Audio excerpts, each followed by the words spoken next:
ఈ క్రిస్మస్లో నేర్చుకోండి, మళ్ళీ మళ్ళీ చెప్తున్నాను, తగ్గించుకోండి. కొత్త బట్టలు వేసుకున్న వాళ్ళు పాత బట్టలు వేసుకున్న వాళ్ళు చూసి ఎక్కిరించుకోండి. ఇది ఎక్కడ కొన్నావు, అది ఎక్కడ కొన్నావు అని అడగండి. మీకు మీరే వండుకుని తినేయకండి, మీకు మీరే కక్కమొక్క డొక్క వండుకుని తినేయకండి. లేను వాళ్ళు ఎవరైతే ఉన్నారో ఈ నెలలో చెప్పండి, వాళ్ళకి పెట్టండి. మీకు మీరే బట్టలు వేసుకుని తినేయకండి. కనీసం గత ఏడాది వేసుకున్న బట్టలైనా లేనోళ్ళకి ఇవ్వండి. ఆ పాత బట్టలే కొత్త బట్టలు వేసుకుని తిరగండి. ఎందుకంటే దేవుని మనసు ఎవరి మీద ఉందని చెప్పండి, దీనులు పేదోళ్ళ మీద.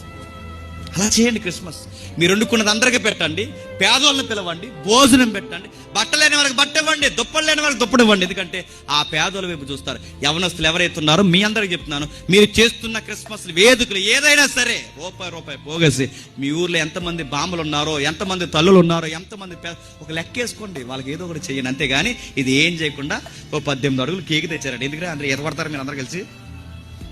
18 అడుగులు కేక్ తెచ్చారట, ఒదికి పిలిచారు. 18 అడుగులు కేకు, తెల్ల లింగిలు నల్ల సొక్కలు, ఒక్కడి చేతిలో బైబిల్ లేదండి.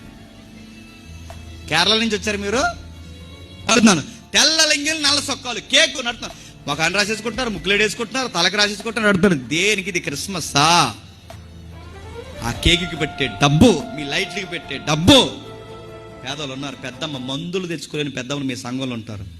పెద్దమ్మ ఇదిగో మేము అందరం డబ్బులు పోగేసుకున్నాం, నీకు మందులు లేక బాధపడుతుంది, ఈ డబ్బుల నుంచి మా యవనస్తులు అందరూ ఇస్తున్నా అని ఇవ్వు.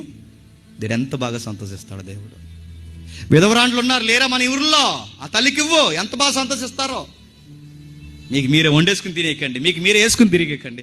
మరియమ్మ, ఎలిజబెత్ అమ్మ మొదటి శతాబ్దపు క్రిస్మస్లో మనకు చూపిస్తున్నారు. ఏమని తెలుసా? ఇదిగో ఆ క్రిస్మస్ మనకు చెప్తుంది, త్యాగం.